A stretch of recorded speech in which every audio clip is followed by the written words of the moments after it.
culture, not a visual culture. You may think you've got a smartphone in your hand, but when your battery goes down, you've got nothing to say.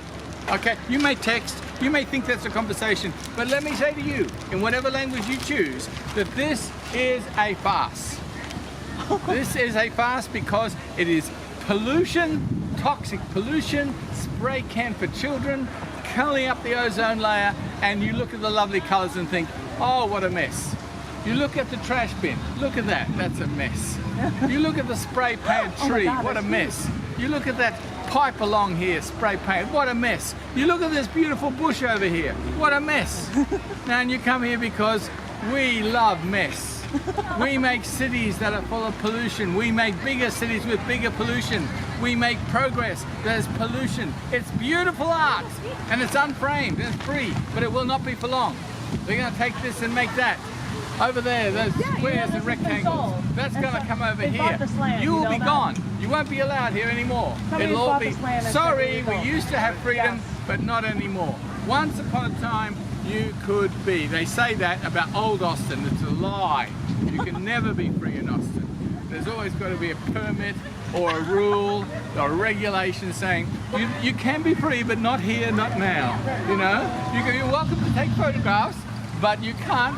Well, they do. They sell their stuff. Look at that. Ha! It's a fraud. It's a fake.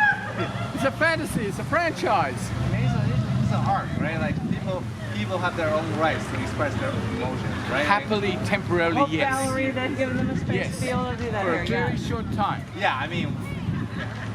So we know how fleeting, delicate. because the next day I was like, I photographed something, and like the next day it was covered over with something else. Yeah. Freedom is as temporary as dreaming. You wake up one day with a dream. Martin Luther King said, "I had a dream," and they shot him. You know. So there's a lesson there somewhere. You know? Thank you for responding. Thank you for being here. There we go. That's the start. Exactly. Spots, baby. Should I be going to get I'll have to find, because I have to share, because this is what I brought to rate from a book. So I thought I will do this one called Helping Men in Public Places. So, it was New Year's Eve, and we were standing on 42nd Street and the Avenue of the Americas. We were just a few blocks away, but we had just the right view of Times Square. And yes, there was freezing rain, but I didn't really care since it was New York and I was there for only a few days, and it was 10:55. We still had a long time to wait, standing with I don't know how many thousands of other people. Some of them were climbing up the light poles. All of us were pushing forward onto the street, despite the police officers on horseback rushing at us to go toward the sidewalk.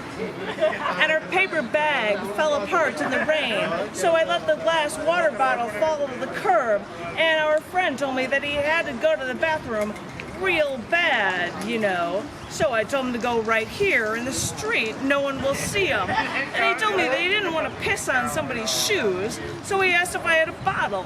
So I picked up the water bottle from the curb, and when he was finished with his job, he closed up the bottle and put it back on the sidewalk. God, and you. I remember you getting on the train right after the ball dropped in New York, more rain and a bottle of champagne later, saying you had to go real bad too. So I pulled an empty beer bottle from my coat bucket. You covered up the train window with your coat, and so you could take care of the business at hand. And I'm amazed that that bottle didn't tip over on the train ride during our hour-long commute, our first of the new year, while I slept on your shoulder. And I'm amazed that I ended one year and began another, helping men I know in public places piss into bottles.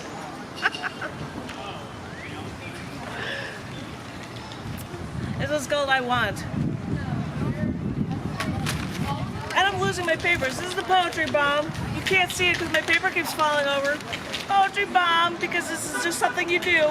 It's all I want. I want a big house with filtered central air, and I want a big lawn so I can recreate nature. And I want a big fence so I'll know what's mine. And I want the evergreens trimmed into nice little balls because it has to look neat. Plant everything in a row. And I want to be able to spray chemicals on my lawn to keep the dandelions away. You hear it? And I want the big plastic lobster bib over my fancy dress at the fancy restaurant. And don't forget the $100 champagne. And I want a big fat car. And I want someone else to drive it. I want the 2 kids, 1 boy, 1 girl, and I want a nanny to take care of them for me. I want to be famous. I want everyone to love me. I want it. I want it all. You were doing nature stuff, so I'm going to share the nature one because we're here. This is called Last Before Extinction. Now he has so many opportunities. He has nothing to lose. Why not come out of the wilderness, attack everything it sees, kill something, suck the blood out, make him feel alive for once more, let them try to restrain him. He has nothing to lose. And for now, it can fly to the highest redwood, look out over the world, despise the world that made him alone, leaving him alone. Who will carry his name? Who will care for him when he was old? Who can he read bedtime stories to? Now, it can feel death creeping upon him closer and closer. He wants to scream. He calls upon nature. The tides rise. Earthquakes shatter homes. He does not feel vindicated. He has lost. And for now, she can swim to the deepest, darkest cave in the Pacific, hide from the solitude, swim lower and lower. Can she find where all of the other animals of dying species hide? Can she find them? There must be others. They could live together at the bottom of the earth. Could they show their pain for their species, share what is left of their love, create a new race? Soon there will be no more. And we will be taking their bones, reassembling them, studying their form, rebuilding their lives, revering them more than we ever did in life. This is what it all becomes. This is what it all boils down to. Study the mistakes. Study the bones. Study the mistakes. Get on up here, my love. Come on, darling. Rare occurrence here. What? People? I've got an astronomy piece here. Oh, yay! yeah. Oh, you got your rocks. This is a rare one, huh? Yay! And Janet always does this because I always say I say things and then she turns them into poems. That's very wise of her. She wore a necklace with planet Earth hanging from it. It jingles like a wind chime with the breeze when she walks. Her earrings a silver sphere with a hoop around each one. I said, you look like a solar system. Planet Earth with 2 Saturns hanging from your ears. No, Neptunes. The hoops were vertical like Neptune, not flat like Saturn's. Your eyes are like stars in the deep, dark. Neptune is blue when seen through a telescope, she said. These are silver. But when the naked eye looks out at Neptune, it appears silver in the night, I said, like your earrings. Neptune is the only planet that cannot be seen from planet Earth with the naked eye, she said. It is 6 times dimmer than the dimmest star, which means it's many times brighter than you. Tell me again, why do you love me? Oh, that's so beautiful. Did you just write that? Oh my gosh! Oh, that is really. Oh my gosh! That is That was just something that was amazing! sure. That No, is so you've cool. got your stone! You've got your stone to know where to go! Hey John, hey Janet, I always look on the bright side of things. That's why I stare into the sun. That's why my eyes are artificial sockets. I've had these bionic eyes ever since I was born in my previous lifetimes. I used to be a rock, but once upon a time I just rolled down the hill and became an avalanche. You understand how important it is to not be important. A lot of people want to be. I prefer not to be. I prefer nothingness. I like nothingness. I like a lot of nothingness. I like so much nothingness that adds up to not necessarily something, but it adds up to nothing much, like a zero. Like a lot of people into ones. Like I don't want to be number 1. Well, I'm not a digital person. I'd rather just be a zero, but not even just a zero. I'd like to be the zero that was discovered by the Arabic numerologist who made out of astrology a mathematical system, right? You think it was the fingers on your hand? No. You think it was a Sumerian accountancy form? No. You think it was just the number system that came out of the blue? No. It came from zero. Zeno. Zero. I love nothingness. Oh my gosh. All right, we're gonna go back and forth like that, and I'm gonna have to, and I just moved a rock. All right. That was a great poem, John. Did you just write that? That blows my Yesterday at the open mic. That blows my mind. All right. Should. Because I got two short ones. You can see on this book as it's open, as you people look, it's not much on the page. I'm going to do two. Okay. And then bring it over to you again. This one, I'm going to do Warren stories first. Warren stories. You would just tell me these things over the phone. Warren stories.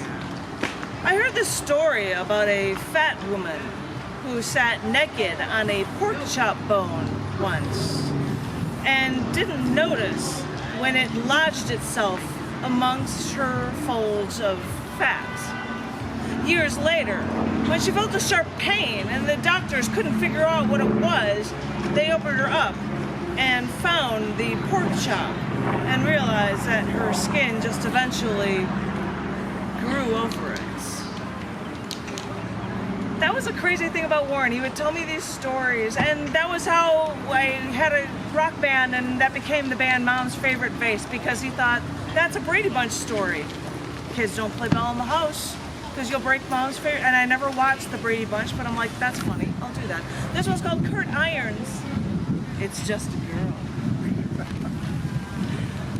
Kurt Irons, while drinking, drove a stolen truck straight into another truck and killed a woman.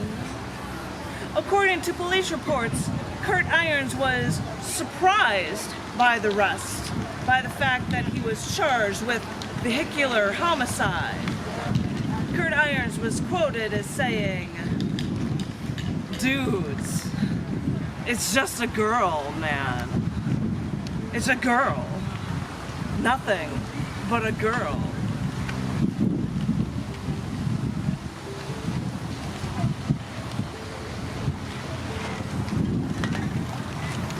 And you need a prop.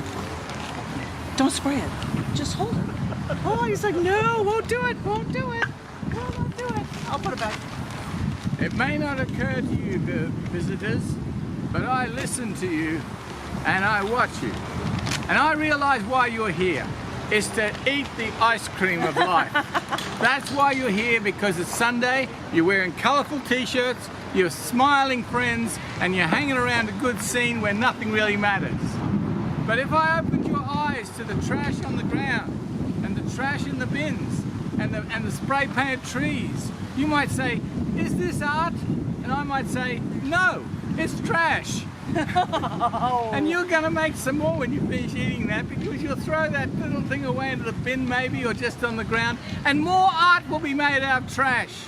There's nothing against trash, because it's a whole lot of comics are trash, and graphic novels are trash, and manga are trash.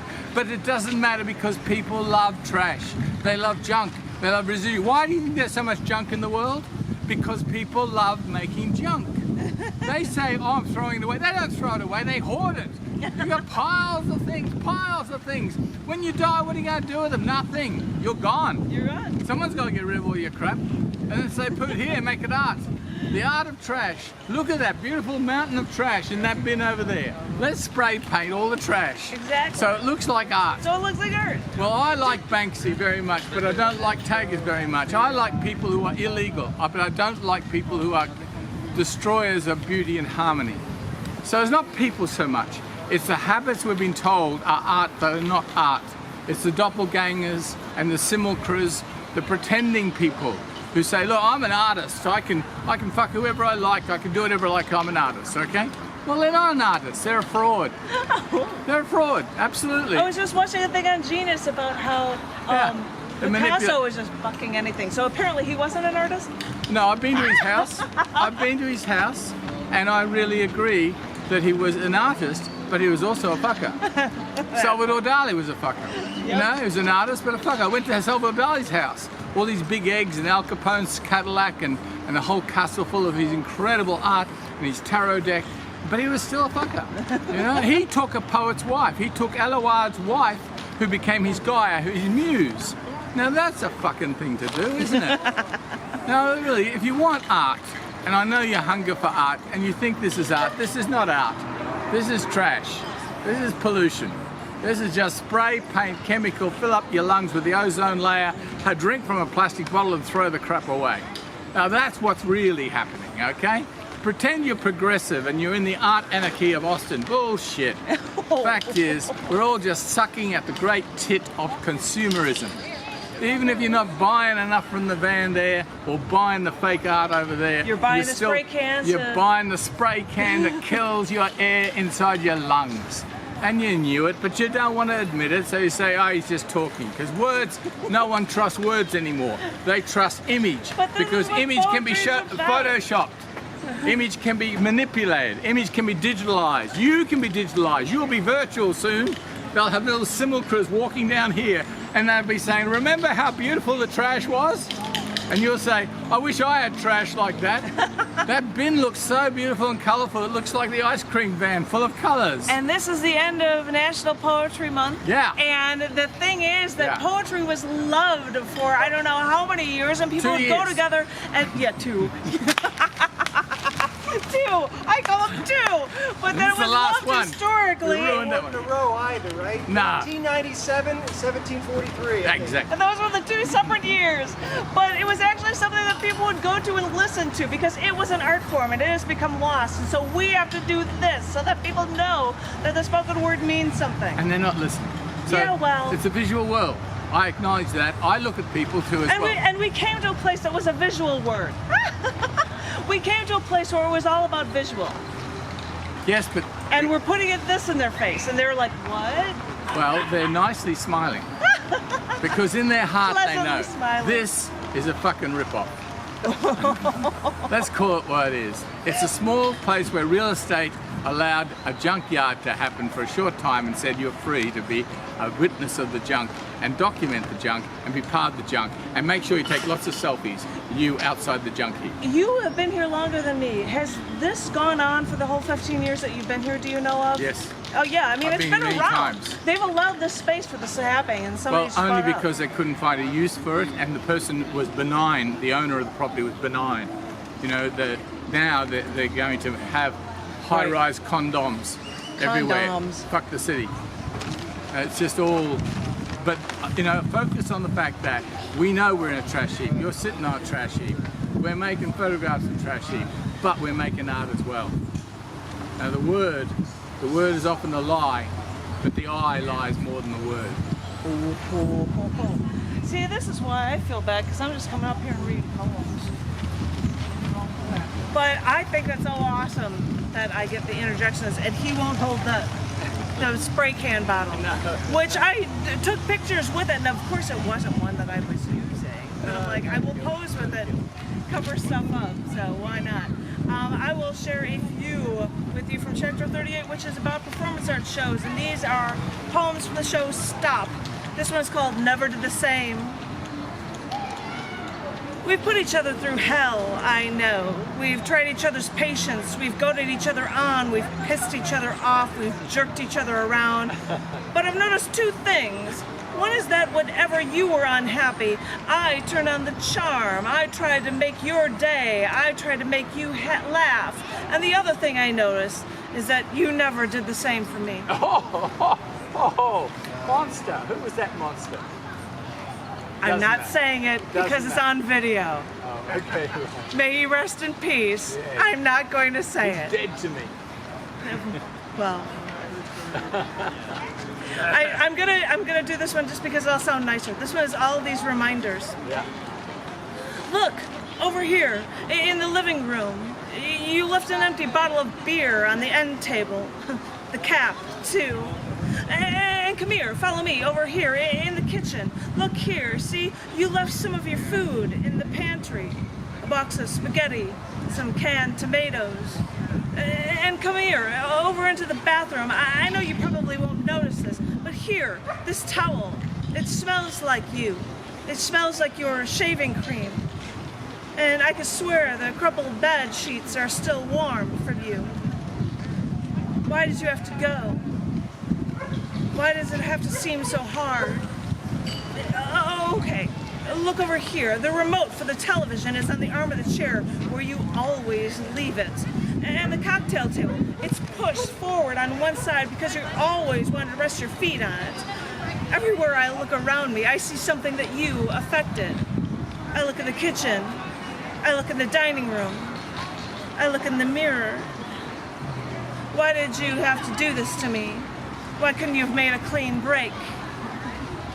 There's still some of your messages scribbled on scraps of notepaper next to the phone in the kitchen. And look, this pillow on the couch, it's bunched up a certain way because you could never get comfortable with it. And over here, the phone book is out on the kitchen counter. You would never put them away. And there they are, still sitting out. And I have to put them back in the cabinet. And look, here, why do I have all of your love letters stuffed into drawers under my desk? When you left me, why did you have to leave me so many reminders? I'm gonna do two that are great things about relationships and how things can be so wonky, I guess. This first one is called Who You Tell Your Dreams To. We were driving down the freeway, you and me in your pickup truck, and your girlfriend in between where you could move that gear shift and it would mean so much to you. And you saw something that you thought was beautiful, and you said, oh, look at the lines, look at how it was made. And you were inspired by the beauty of an everyday object that no one else noticed. And your girlfriend, riding in the middle, said, well, that's him. People think he's crazy. And I thought, no, it just depends on who you tell your dreams to. But I couldn't say it in the truck, I wouldn't say it. Went out for drinks together, you and me and your girlfriend, to a restaurant in Malibu with a balcony that hung over the water. Had a perfectly lovely time, you and me and your girlfriend, talking about life, catching up, and you suggested that we go out on the balcony. And I thought that would be charming for you and me and your girlfriend, but we hadn't paid our bill yet, so your girlfriend told us to go on without her. We stood outside, leaned on the rail, you and me, listened to the water crash on the rocks below us, and we talked. But now it was not about catching up, you and me. It was about ideas, dreams, plans.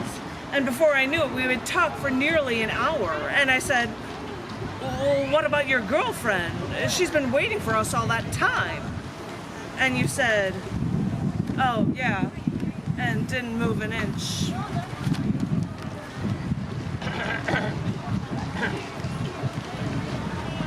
I guess I moved, I go away. Your turn. Well, you sometimes wonder, don't you? Why exactly do people gather? They think they're looking at art, all right? That's fine, it's temporary, it's all gonna go in time. We're gonna take this place up and take it somewhere else that we're never gonna go to. So while we're here, we wanted to witness the Selfie Generation. The Selfie Generation! This is a photographic exhibition of people taking photographs of each other, taking photographs of what they think is art. It's a third-dimensional holographic presentation of what used to be human beings. But now, we have the technology to make sure that we are replaced and replaceable by images that are replaceable every day. The beautiful thing about this is temporary and transitory. The beautiful thing about it is it's ugly. It's ugly. Do you find any beauty in this mess? That's what I mean. Look at it completely. A painted bush? I was thinking of painting my walls to look like this. And all these painted trees, that's not right. Nature doesn't do that to you. Nature doesn't spray paint you or hold you with plastic in your hand. No, what are you doing here? You didn't do it. People did before I brought you. silver But cream we and I'm come like, as I'm if not it gonna was a bother. pilgrimage, as if it was significant. It is not significant. The only significance of this event, apart from her interrupting me, is the fact that this is No, what I think allowed is- temporarily. It is temporary. What you're seeing here will not last. So take your photographs, as many as you can. Because it'll be gone. this is an historical episode. It will never happen again in Austin. Austin used to be, once upon a time, do you remember Austin? Stevie Ray Vaughan and Janis Joplin? Does anyone remember tie-dyed 60s? We weren't here then, you weren't born then. But we're here now, in the middle of this junkyard, this trash heap, this detritus, this mountain of crap. And that is what passes for art in 2018. And people come from all over the world just to say, I went to the Cathedral of Junk and I went to the wall that was Cathedral of painted Junk. and they're going to take it away and we'll never be as free again. You never were free. This is just an illusion, a temporary illusion. Long live the temporary. Nothing is permanent. Long live your human art. I have always said Yes. that Austin was a really cool place to live before people found out it was a cool place. And before people That's look the on, it was a cool place to Waterloo. live. And there's Cherokee here and there's native people who... Well, okay, I'm not that old. Oh, no. No. I was here though for the Armadillo World Headquarters. Excellent. I was here. Front and, line. You know, Much respect for ancestors. for the 60s and 70s. That was really good. It was harder because there was resistance. People didn't want to know about long hair and other flamboyant I think affectations. it was harder. Really? Oh, you Because it you was were Austin here, and it was all good. I was Better. in Houston, Yeah. and you know, and the first time that I drove people to the polls was Yeah. 72 from George McGovern. Oh, yeah. Right. Give it a try. Here I am, and it's sort of like giving me my life of being. I'm still marching, you know. Yes. And Well, I- to me, you're I the true spirit of Austin. The spirit of joy, inquisition, curiosity, delight, love of art, love of people, music. That's what defines for me. People say Austin has two meanings: the quality of the water, which has natural lithium in it, which sedates everyone, and the quality of the people. I thought that all water was supposed to taste like swimming pools because I came from Houston. So when I got I thought up it was here, chlorine filled. so I got up here and it all tasted kind of like Water. No, What's it? you know what W.C. Fields said that fish do in it. That's right. He's right. They do. They do that. Fish poo. Yeah. And you it never know. tasted like fish to me. And it is salamanders. But I do have to say Yeah. that I don't know that art can be done. Yes, it can. I'm a poet. My job is to make things up. And I've been making this stuff up all my life. And I make things up too. Good. And just to let So, you know, art we're can here be right now fun. today for the last Sunday in April because it's National Poetry Month, and this is the Poetry Bomb. We're going someplace where you normally don't hear poetry, and we're using the written word just to be able to share things, and that's what this is all about. Love. Hey, he's got paper for you. Your poetry. Thank It's you. For called you. poetry, woman. It's all about the poetry. Paper. Thank you. Thank you for being a Thank human you. being. Thank you. It's really Oh, we're weird. all busy I do thanking that each other. sometimes. It's all we've got. Joy. Always. Oh, Whichever one. God. Now I'm going to try to read some poems. See how that goes. No, you're more than welcome to hang out. Grandchildren. I don't know if we're gonna make it there tonight. I understand. Just Whatever. the way I've I know. been. We're going somewhere where you normally Well, I don't hear really poetry. appreciate and your scream out presence yesterday poetry. because I knew you were in pain. That's what this is supposed to be Just about. kept on. It was really good. At least that's what I hear. All right, I'm gonna start with one that's called. Oh, I think I've read that one too recently. I'm not gonna do that one. I am going to do. I can't believe I'm gonna do this one, but it's right in here. This is from a past show called "Death Comes in Threes." She's watching. We went to see my mother this weekend. You see, my mother has cancer, and we decided to go across the country for a weekend and surprise her and see how she was doing. It was breast cancer, so it wasn't really, it was kind of like the best case scenario, I guess. But we just managed to put it out of our mind until we actually had to fly there. And the night before, I couldn't bring myself to pack. It was 2 in the morning when I finally pulled my suitcase out of the pantry shelf. I kept telling people at work, well, you see, I have to visit my mother because she has cancer, so I have to miss a few days of work. But I was always able to say it so matter-of-factly until I actually had to visit her. In fact, when my sister told me the diagnosis, it was right around Christmas time, and there was so much work to do, and I still had presents to wrap and a meal to prepare, and Christmas was supposed to be a happy time. And so I managed to postpone even thinking about it until we decided to surprise her for a visit. And then I had to pack, to decide what to take and what to leave behind, put my life into a little black box with a handle and wheels and go. It shouldn't be this way. I knew that. I knew I shouldn't be visiting my mother under these circumstances. And I knew how she never wanted to think about bad things, especially because they always made her want to cry. And this would make her want to cry and cry because the only reason we were visiting her is because things were bad. But I wasn't supposed to think of things that way. Things were just supposed to be fine. So I finished packing at like 4 in the morning, and the next thing I remember is I was on a plane with my sisters, cracking jokes as we picked up the rental car and then we drove to Mom and Dad's house. And everyone was so happy to see each other. It was one big family reunion, and we were all laughing and talking and trying to figure out where we were all going to sleep. And the sisters and Dad walked in the front room to see if the couches were good enough to sleep on or if we'd have to get out an air mattress, and then I was alone in the den with Mom. So I suddenly became serious and I sat down next to her and asked her if she was really okay, how she was really doing. And that is when she started to cry, saying that the cancer spread. But what she was most concerned about was that the fact that she didn't want to spoil the time that we had come to visit her with. But what I don't think she understood is that we couldn't have come at a better time, and nothing she could do would spoil our trip. By the way, she recovered from those 2 cancers, and she was so glad. I wanted to let you guys know that. After like 7 years, like, you don't have to go back to the doctor anymore. You're fine from these things. You're okay. So, This is what poetry. yes.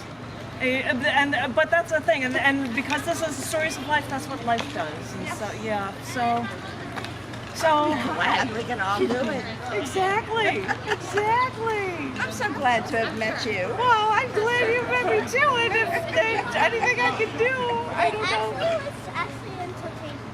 Well, I'm glad I entertained you. I did. I see a piece of prose here that's called NASA Project. I haven't read this since 2001 for a 6/11 show in 2001. So we're gonna see how it goes. It's just a piece of prose. This is all performance art stuff. I have always loved astronomy. Maybe because my name is Kuypers with the Kuiper Bolt. I've always loved astronomy. And I got the telescope that I had since I was a child. I remember tracking the motions of the stars on the horizon when I was 6 with my sister when she took a high school astronomy class. I witnessed 2 comets. I've even had a star pass right through the base of the constellation Cygnus, and it was named after me. I've studied black holes, tried to learn more and more about astrophysics, the whole 9 yards. And I've noted that there are studies and possibly plans for NASA after setting up the space station. They may be planning a colony on the moon for inhabitants, as a part of their test of stars to see that would also entail long-term effects on the changes in gravitational force on the human body. And I heard this. And it just, that there might be plans for living in the next, 20 years on the moon. And I thought, my God, I could do this. I would be perfect for this. But then I thought, wait, what would I do there? What would they actually want me there for? And I'm a journalist. I've written all my life, and I'm a designer. I mean, maybe my job could be cataloging all the things that are going on at the colony and to distribute news to the colony about what's been going on the moon, and maybe also even then about what's been going on Earth. And I like this plan. It would seem fitting, giving me occasional feeds through the occasional transmissions of information for me to pass on to the colony, and I would be cataloging everything that happened here on the moon for people on Earth to learn from, and it sounds like it would be perfect for me. And I thought, wow, I could disseminate all information to this colony of people on the moon. I could tell them anything. I mean, just think about it for a moment. I could tell them that they wouldn't be able, because they wouldn't have another source to use anything to prove me wrong. I could tell them that I sang the national anthem for the president. No, really, I don't have that bad of a voice. Because these people would be living on the moon, and these people might actually believe me. I wonder if I had to write reports to send them back to Earth, would I have to be able to tell them about the hypnotic effects on the Earth light? Because, you know, everyone talks about how beautiful everything is in the moonlight. I might as well do the poem Moonlight, which follows it. Moonlight is a hypnotist, putting people in a trance. Whenever you look at it, it takes over your soul. No one can stop it, but no one wants to. Definitely, definitely. Enjoy with your family. Thank you for stopping by. Thank you, thank you, thank you. And anyway.